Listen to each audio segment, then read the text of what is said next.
Hello!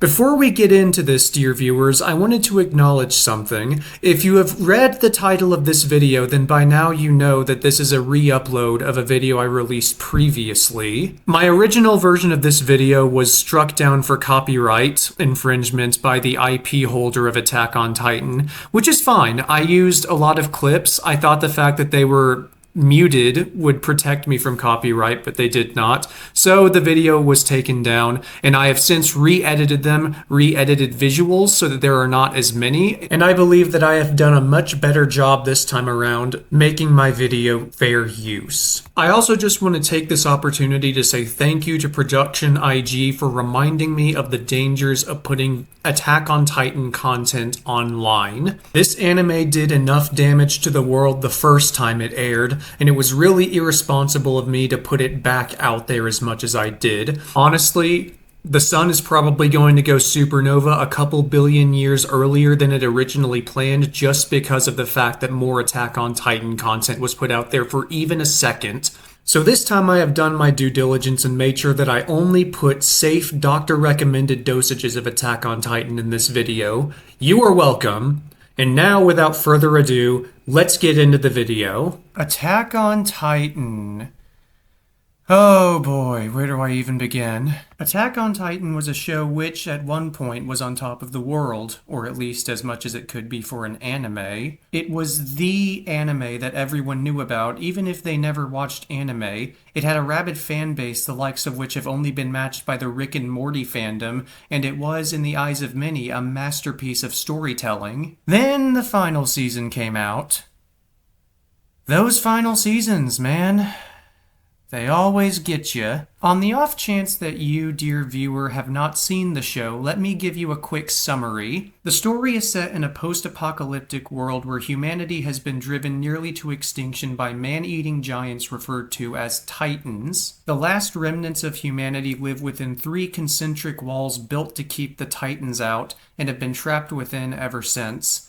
The story follows Eren Yeager, a teenager who enlists in the Survey Corps, a division of the Wall's military tasked with going on regular excursions outside the walls to study and kill the Titans. This is exceedingly dangerous because the Titans are practically immortal, capable of regenerating from any injury no matter how severe, with the exception of a strategically placed cut to the back of their necks. Since the average Titan is about 50 feet tall, humans fight them by utilizing vertical maneuvering equipment, which allows them to Spider-Man their way all over the place and reach the Titans' necks for attack. Eren and his friends have an unexpected advantage, however, because it is soon discovered that Eren has the ability to transform at will into a Titan himself, making him one of the Survey Corps' best assets against the Titans. He also has regeneration capabilities equivalent to the Titans and can survive almost any attack. Basically, we learn over the course of the series from Eren and other characters who are revealed to have Titan abilities that the only things which can kill them is if a normal Titan drinks their spinal fluid, long story, don't ask, sufficiently severe head trauma, although that's not a hard rule, or if they choose to suppress their regeneration abilities long enough to die from normal injuries. Eventually, it is revealed that the world has not actually ended, and the series is actually taking place on a remote island where the main characters have all been imprisoned while the outside world goes on as if nothing ever happened.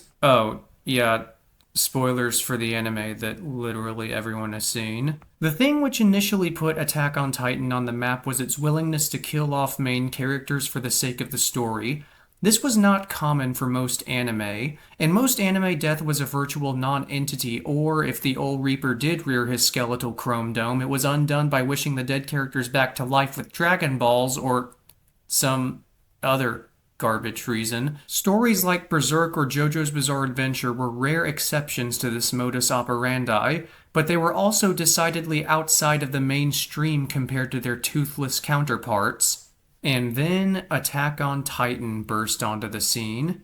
Attack on Titan's willingness to kill major characters frequently and with impunity quickly shot it into the public eye, and after only a few years it was being called Japan's equivalent to The Walking Dead by major news sites. Which is honestly a comparison which still holds up to this day if you're talking about the TV show specifically. This aspect of the series would not stick around for long, though. By the time the series had gotten to its second season, the author had already begun moving away from the anyone can die mentality, which had helped to get the series so much notoriety in the first place. He began backing down on planned character deaths at the request of his editor and keeping characters in the main cast who he had planned to write out of the story, resulting in the main cast ballooning so much that by the time season 3 rolled around, the series was starring, quote unquote, a cast of roughly 15 characters, about 10 of whom had no purpose in the story because the author hadn't originally planned for them to even be there, let alone have the screen time necessary to keep giving them compelling character arcs.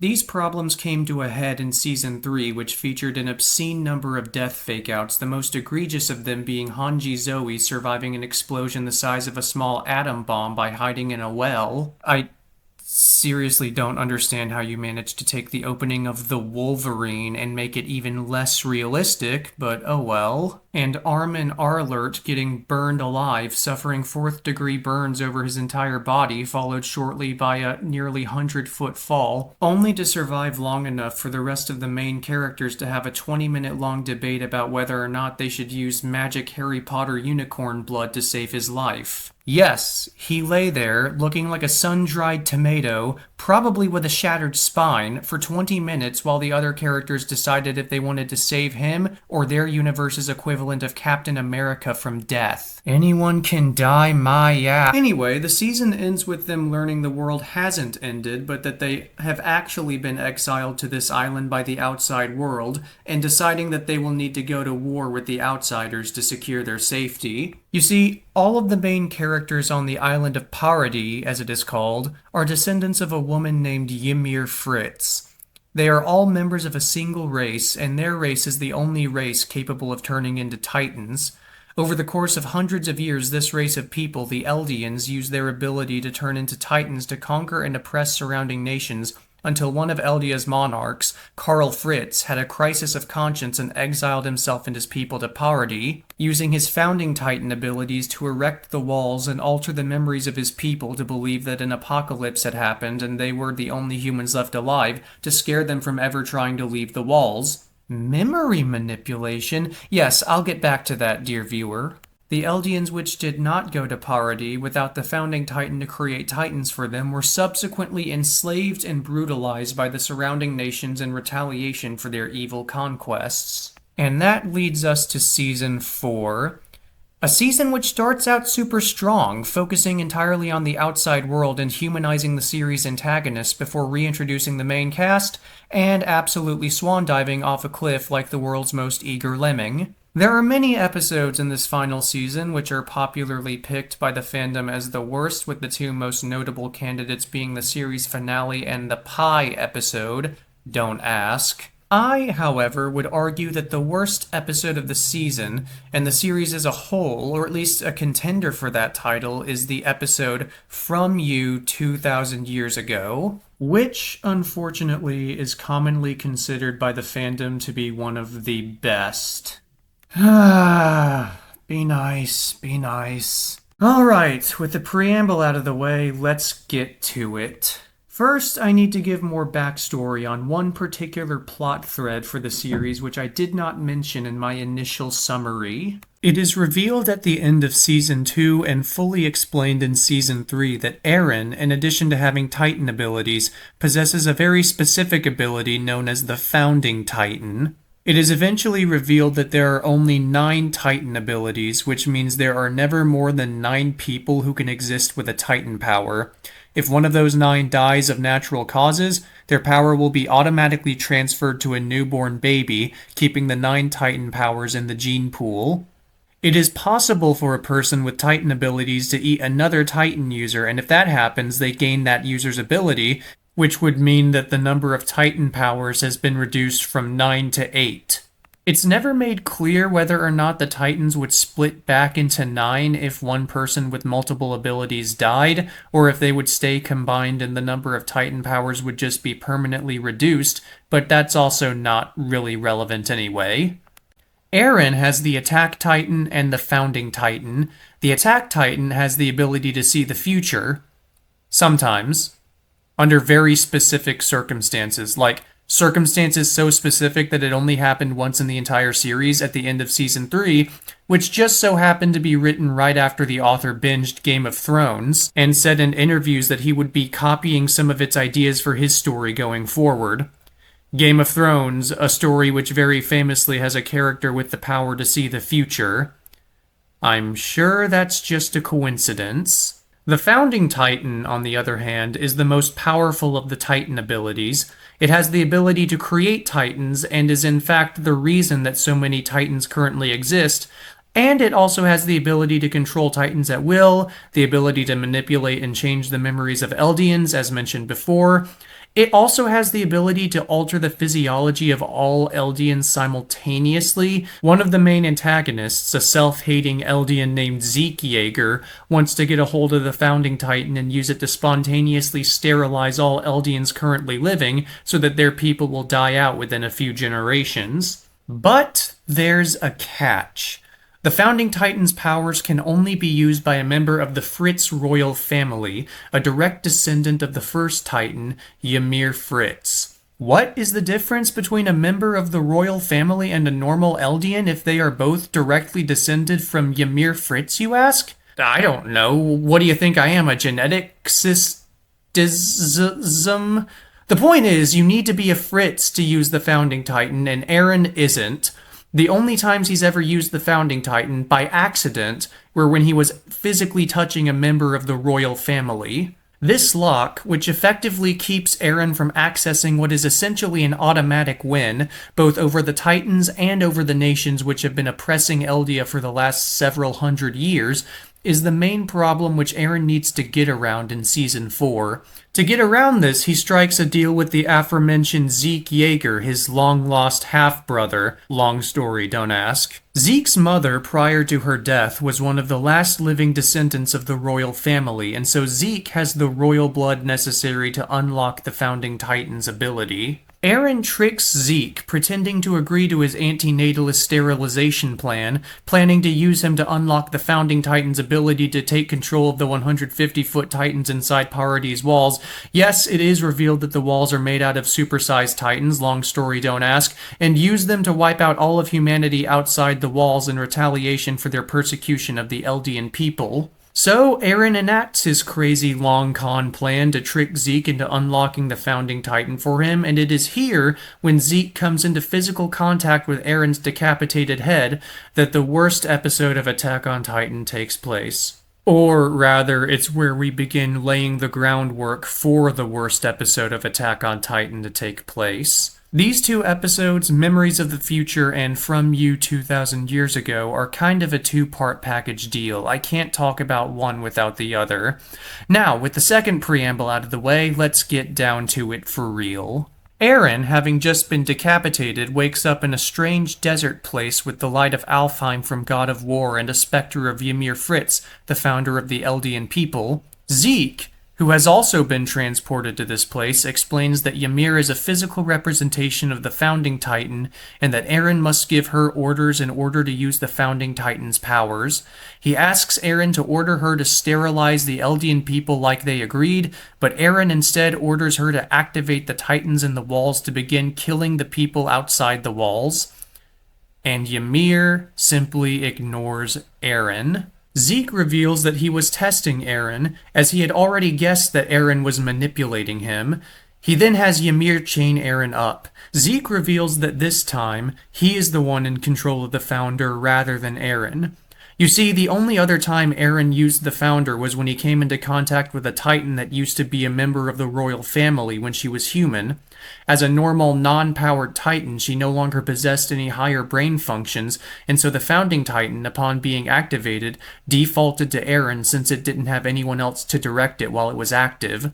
This time, the royal family member Eren has come into contact with has full use of his cognitive faculties, meaning the Founding Titan defaults to his command rather than Eren's. Honestly, I'm not sure why Eren wasn't prepared for this to be a possibility. Like, you could try to argue that he was prepared for this as a possibility and tried to account for it, but that's just not what happens. He's shocked. He's completely at a loss as to what he should do, and he's completely helpless to stop Zeke. Zeke explains that he has full control in this place, as the Founding Titan will only obey his will. I'm simplifying things a little here. There's a plot point involving the fact that members of the royal family aren't able to use the Founding Titan freely either, because they get brainwashed by Ymir Fritz whenever they inherit the Founding Titan, and Zeke is immune to this because he doesn't actually have the Founding Titan. He's basically gotten into the Founding Titan using the back door, making him immune to Ymir Fritz's brainwashing, but that's also not super relevant, so I'd like to just skim over it. The quick summary is that the absolute worst outcome possible has occurred from Eren's plan.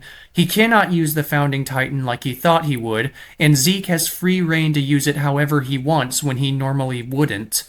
Before he begins his sterilization plan, Zeke tries to use the Founding Titan's powers to invade Eren's mind and convince him that he's actually been brainwashed into hating the outside world and thinking that Eldians are the good guys. Again, this is a long story, but I'll actually give a quick explanation. Zeke and Eren's father, Grisha Jaeger, was one of the Eldians who grew up outside the walls in a prison camp for Eldians in the nation of Marley.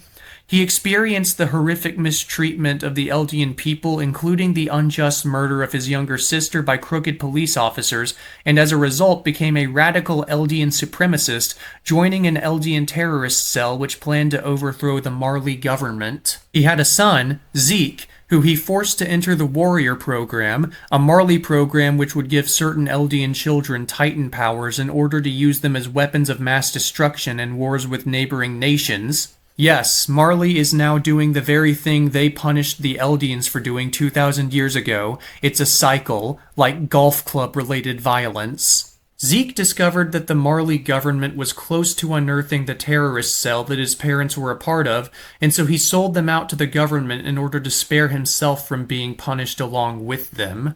Zeke has grown up with a strong resentment of Grisha because of the fact that Grisha was a terrible father to him.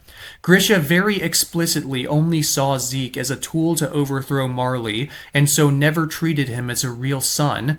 It was part of the reason Zeke was able to sell Grisha out, because he got treated like more of a son by the other men in the Warrior Program than he did by Grisha himself. Grisha was supposed to be turned into a Titan as punishment with the rest of his terrorist cell, but he was spared by one of the very guards who killed his sister when he was a child. The guard is actually a secret Eldian who has been masquerading as a Marleyan, and he's the owner of the Attack Titan. He's at the end of his 13-year tenure as the Attack Titan and needs to pass it on to Grisha before the curse of Ymir kills him. Yeah, all Titan users die of Titan cancer after 13 years of owning the Titans. So, in case you wanted more proof of Grisha being a bad dad, he literally forced his son to sign up for a Titan power, which, if he got it, would result in him dying in 13 years.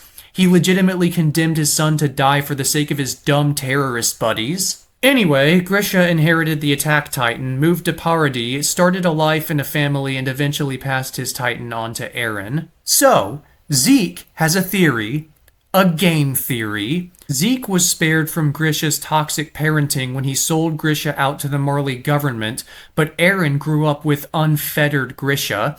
Surely his genocidal tendencies and rampant xenophobia was taught to him by Grisha. If Zeke can just go through Eren's memories with him, he can play therapist and... No, Eren is just like that. This racism was not inherited, it's homegrown. Zeke is horrified to learn that his brother really is a true blue card-carrying member of the Hitler Youth and gives up, instead ordering Ymir to begin the sterilization process. Eren, realizing that he is in danger of losing everything, decides to try going Super Saiyan to get out of his shackles which Zeke has created.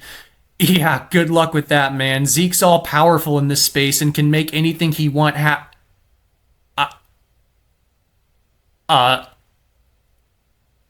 What?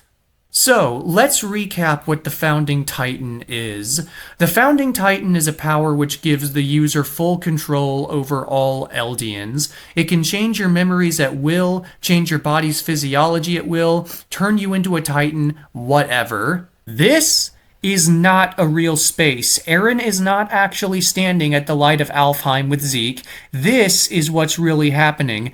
Everything in here is non-literal. Ymir is a physical representation of the Founding Titan. The Founding Titan which gives royal family full and unfettered control over all Eldians, which includes Eren. Eren is not literally physically chained up.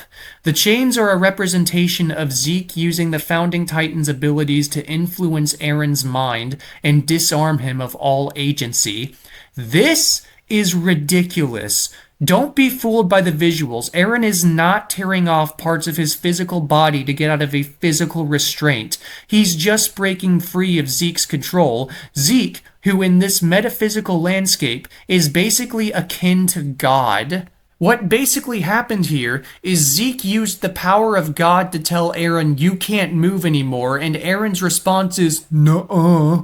Imagine for a moment if instead of chaining Eren up, Zeke had erased Eren's body and just left him as a disembodied head, and then Eren just screamed a lot and somehow caused his body to grow back from his neck stump. That would be ridiculous, right? That's what's happening here. Don't let the visuals convince you that Eren is physically restrained. He's not. He's literally had his will stripped away by the closest thing to God in this universe, and he's just Super Saiyaning his way through it. So, we're already off to a bad start, completely forgetting, or maybe more accurately ignoring, the rules of how this all works. And now we enter the real buffoonery. From You 2,000 Years Ago is the infamous episode I have been laying all this groundwork for. It gives us the clearest explanation in the series for who and what Ymir Fritz is, where the Titans came from, and how Eren is going to overcome this annoying little problem of not having the right blood to use the Founding Titan. The majority of the episode takes place in flashback form, showing us the life and times of Ymir Fritz, a life which I will now summarize for you. When Ymir was a young girl, her village was attacked and pillaged by a neighboring village, and Ymir and the other survivors were carried off into slavery. At some point after being enslaved by this neighboring village, Ymir set a herd of pigs free and, after being caught, is sentenced to death by the village's chieftain, Fritz. Ymir's death is carried out in the form of a hunt. She is released from slavery, and then Fritz and his friends hunt her down like a wild animal for sport. While fleeing, Ymir attempts to hide inside of a large tree, realizing too late that the tree is growing on top of a large underground water reservoir. She falls into the reservoir, but before she can drown, she is noticed by an odd centipede-esque life form. The creature attaches itself to her, causing her to transform into the first Titan, the Founding Titan. Fritz, seeing the obvious benefit of having a slave who can spontaneously transform into a giant monster, decides to spare Ymir's life and accept her back into the village as his own personal slave. Now, at this point, if you've not seen the series, you might be wondering, how on earth did Fritz manage to re-enslave Ymir now that she has the ability to transform into a multiple stories tall man-eating monster? Don't worry, we'll get there. As Fritz's slave, Ymir quickly turns Fritz's village into a proper kingdom, easily conquering all surrounding peoples and using her massive size and strength to build roads, cultivate farmland, and other forms of infrastructure. Once she's old enough, he makes her his concubine to produce heirs, and she eventually bears him 3 daughters named Maria, Rose, and Senna. Eventually, Fritz's new Eldian Empire attacks the people of Marley and conquer them. While Marley's top officials are surrendering to Fritz, one of them attempts to assassinate him, and Ymir physically shields him, dying from her injuries. Fritz, in an attempt to keep his weapon of mass destruction active, forces his and Ymir's daughters to eat her corpse, resulting in the 3 of them inheriting her Titan abilities. I assume that when each of these 3 daughters died, their children also ate them, resulting in the Titan powers further splitting from 3 to 9, but that's just speculation. All we know for sure is that Ymir's singular Titan ability was eventually separated into the 9 Titans of current day. But this was not the end of Ymir's story. Although her physical body perished, Ymir's soul persisted and, following her death, was confined to the paths, the very metaphysical place that Eren and Zeke are currently in. From that point on, Ymir continued serving the Fritz family from within the paths, physically constructing the Titan bodies for her descendants every time they activated their Titan powers, personally carrying out any commands that the current founding Titan wanted, like, for example, altering the memories of all the Eldians within the walls. So, just to put it simply for you, what this reveal means is that the founding Titan, this entire time, has actually been sentient. When Eren accidentally used the founding Titan's ability once, the control that he temporarily exercised over the surrounding Titans was being carried out in the Paths dimension by Ymir Fritz. Every time he or any other character has activated their abilities and transformed into a Titan, Ymir was physically creating said Titan form from scratch in the paths and then, for lack of a better term, downloading what she created into the physical world for Eren or any other Titan user. Ymir Fritz has been here the entire series, behind the scenes, silently continuing her service to the Fritz family, unquestioningly obeying her masters, no will of her own to speak of. This is all that is left of the girl who was enslaved by Fritz all those years ago, when the Eldian Empire was nothing more than a tiny warmongering village. She's grown so accustomed to slavery that she does not question it. She simply obeys the orders that the Fritz family and their descendants give her, because slavery is all that she knows anymore. And then Eren hugs her. Before Ymir can carry out Zeke's order to sterilize the Eldian people, Eren grabs a hold of Ymir and hugs her, begging her to lend her power to him so that he can put an end to the world which has scarred them both. However, he assures her that he will not force her to help him. He knows that she is a human being with free will and will ultimately let her make her own decision. Without a word, Ymir bursts into tears and grants Eren the founding Titan, transforming him rather than Zeke and allowing him to begin his plan to destroy the world. Okay, this is where the fun begins. So, I'm just going to ignore that Eren says he's not going to force Ymir to help him when he literally can't force her to do anything in the paths, because that is the least of the problems here. Instead, I want to talk to you about free will. Free will is one of the most fundamental aspects of the human psyche. Also, don't tell me free will doesn't actually exist. Everyone knows what I mean when I say free will. You don't have to teach a child to misbehave and disobey their parents. Quite the opposite, actually. Children have to be taught to obey others because disobedience and rebellion comes naturally to the human. It's the nature of having free will. Stop crying and do your schoolwork! Someone tells you what to do, you flip them the bird and do the opposite. Humans are stiff-necked and willful by nature, and it takes long, intentional, concentrated efforts to teach humans to be obedient. Now, to be sure, it is possible to completely break this. Stockholm Syndrome does exist. There are plenty of examples throughout history of enslaved peoples who eventually grew used to slavery and chose to remain enslaved when given the opportunity to be freed. But even in these examples, the victim of Stockholm Syndrome still understands the concept of freedom. They're just choosing to forego it. The slave who chooses to remain enslaved still knows what freedom is. They understand the choice they're being given. They simply choose to forego it. Ymir Fritz, as portrayed in this series, is beyond a normal slave or any kind of Stockholm Syndrome. We're meant to believe that she did not even understand that she could choose freedom.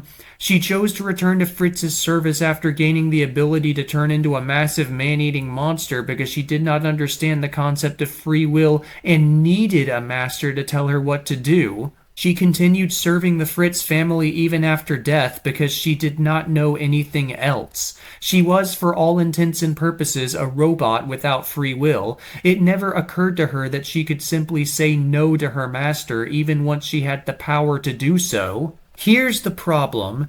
This kind of mentality isn't possible for someone to achieve. Now, I'm not sure if I would say it's impossible for someone to achieve it if they had been a slave from birth, but I will say confidently it is not possible for someone to achieve if they have spent any amount of life as a freed person, which Ymir has. A good portion of it, too. Her age at the time of her enslavement is never confirmed, but she is depicted as being roughly equivalent in stature to Aaron when he was 10 years old, so I'm going to assume she was somewhere between the ages of 8 and 12 at the time of her enslavement, which means she had a lot of experience as a freed person. I mean, come on, she literally got exiled and hunted like an animal for releasing a herd of pigs. She clearly was not completely stripped of free will or the concept of it. The only possible explanation for why Ymir would continue serving Fritz even after becoming a Titan would be that she had some form of Stockholm syndrome. But in that case, she wouldn't betray the family for Aaron, at least not as quickly as she does. All it takes is one hug and compassionate speech from him to gain her loyalty. If it were that easy to fix Stockholm syndrome, well, suffice it to say, the world would be a very different place. Unfortunately, the only explanation that is left if it's not Stockholm Syndrome is that she really did just lose all conception of free will, which outside of literal brainwashing is just not possible. You would have to chemically fry a human's brain to completely rob even the concept of free will from them. And if you did that, then there's no way that a simple hug or a compassionate word would break whatever brainwashing has been done. It would take years, if not decades, of therapeutic intervention to undo whatever psychological damage led to the person in question literally losing their sense of self and conception of will. I mean, come on, guys. The MCU was able to understand this. Are we really going to put less effort into this than the MCU? It is utterly laughable to imply that a person was so incredibly broken and stripped of will that they basically became little more than an automaton, only for a simple hug and some kind words to break through to them. If Ymir Fritz was actually as far gone as this episode would have us believe, then the very notion of free will should be a source of confusion for her. The idea of being given a choice should do the same thing to her brain that dividing by zero does to a calculator. And that's if she doesn't entirely ignore Aaron, which is honestly what should be happening. She's so brain broken that she unquestioningly does whatever the current Fritz tells her to? Well, then Aaron's a non-entity. He shouldn't even be registering to her. Mithrigan's got her orders. Time to carry them out. Out of the way, serial killer. I must carry out the Prime Directive. But of course that can't happen, because then the story would be over. Aaron needs to get the Founding Titan, and Zeke needs to not get it, but this is a story. It needs tension, so let's make it look like Zeke's gonna get it, but oh my gosh, thank goodness Aaron found a way to get the Founder before Zeke could. It's writing 101. You build stakes, ramp up tension, have your all is lost moment, and then the main character comes through and snatches victory from the jaws of defeat.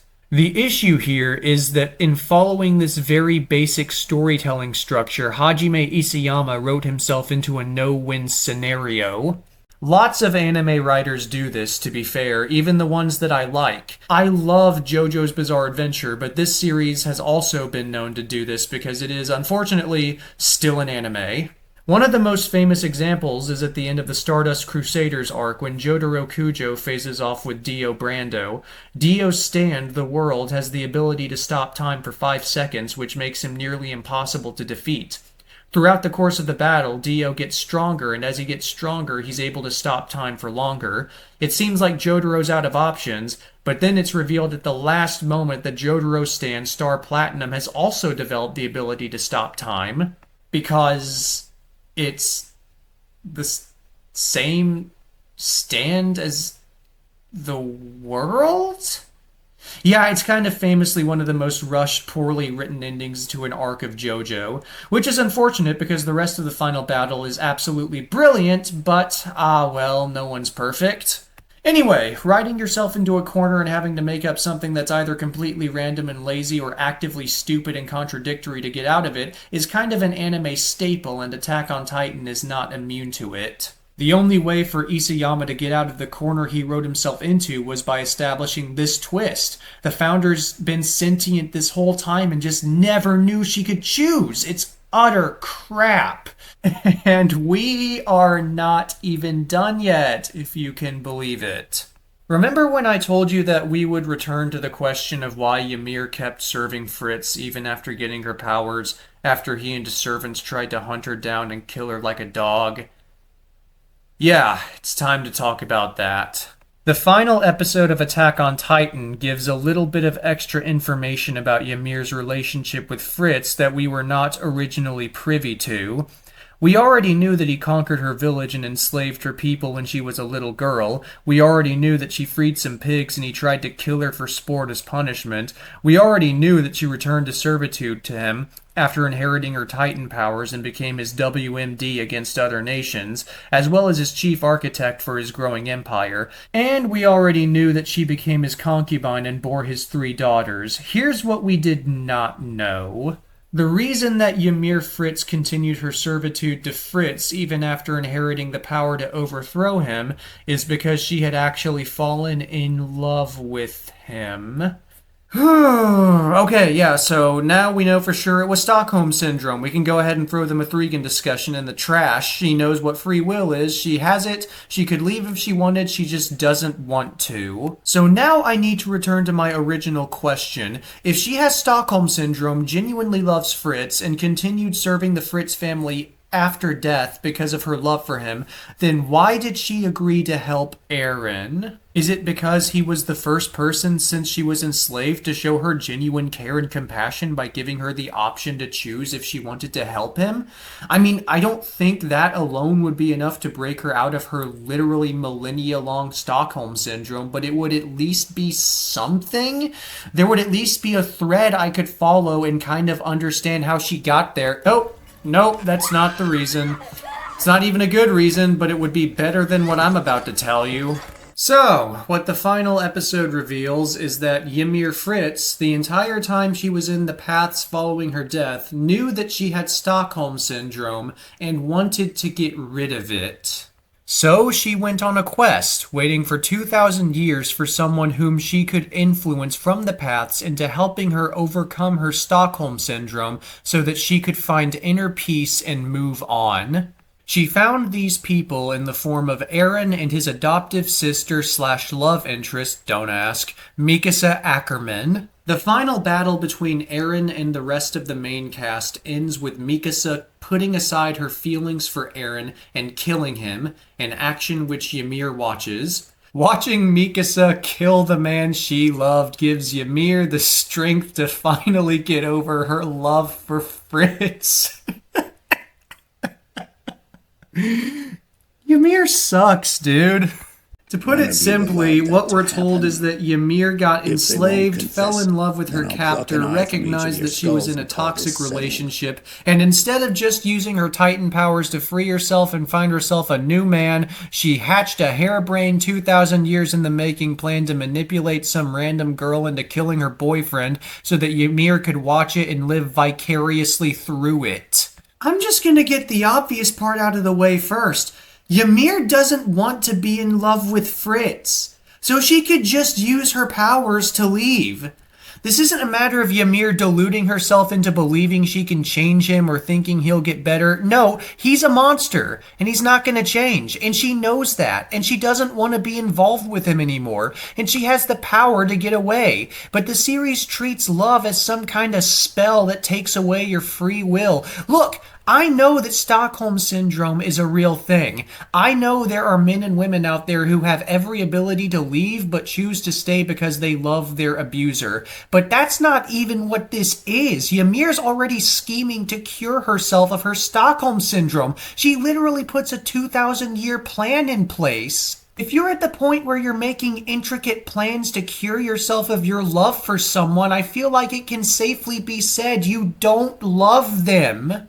What, is she just trying to get rid of her feelings? She feels like she still loves Fritz, so she's just gonna ignore all the horrible things he does to her and to other people? The things that she agrees are bad and make her want to stop loving him? I'll say it again, it sounds like she already doesn't love him. Why does she need to watch a snuff film to go through on her plans to leave him? 2,000 years after he's already dead! The only reason Ymir stayed subservient to the Fritzes as long as she did is because otherwise the story would not happen. It's ridiculous and displays an understanding of psychosis so rudimentary and childish that it makes me lose hope in humanity every time I see someone talk about this series as though it's some great philosophical masterpiece.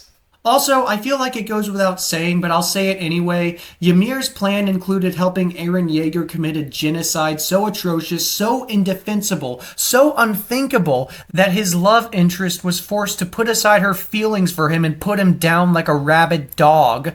Ymir is personally responsible for the deaths of, according to the series itself, 80% of the world's population, and for forcing a young woman to kill the love of her life. All because she just needed to watch someone else kill their significant other if she was going to divorce hers. Ymir's a monster, plain and simple. Her actions are manipulative, malicious, and utterly indefensible when you lay them out on the table. Countless men, women, and children are dead because of her, and Eren and Mikasa were nothing more than puppets for her to use in her millennia-long therapy session.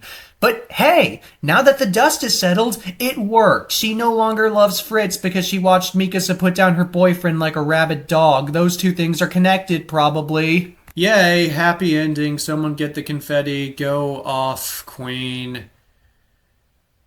Attack on Titan's reputation in pop culture is not entirely undeserved, I will say. The first 3 seasons are very good, with some notable exceptions I've already mentioned, and the Marley arc of season 4 is good as well. Unfortunately, the entire thing takes a swan dive off a cliff as soon as the Marley arc is over, and the Ymir Fritz storyline is one of the best examples of that. Ironically, the things that AOT seems to be most respected for are its attempts at dealing with complex moral and philosophical issues, the cycle of violence, the sins of the fathers being visited upon the sons, grief, forgiveness, what it means to be free, so on and so forth, but most of these issues are handled with the skill and deftness of a baseball bat to the skull. I'm just gonna say it, Attack on Titan was at its best when it was just a particularly innovative and original zombie apocalypse story. As soon as it started trying to deal with heavier concepts, it immediately stepped on a rake and never recovered. I think it deserves a lot of credit to this day for its themes of self-sacrifice, perseverance, hoping even in the midst of despair, and finding beauty in a world filled to the brim with ugliness. And these are all things which are handled brilliantly in seasons 1 through 3. If for some reason you're watching this video having never seen the series, I would definitely recommend that if you ever watch it, just stop after season 3. Believe it or not, I haven't even scratched the tip of the iceberg on why the final season is bad. This was a video about one character. There are so many more. Regardless of whether you've watched the series or not, if you've made it this far, thank you for sticking around until the end. If you've enjoyed yourself, please like and subscribe. I would really appreciate it. Until next time, goodbye. I had it all planned out! This is not how this was supposed to go!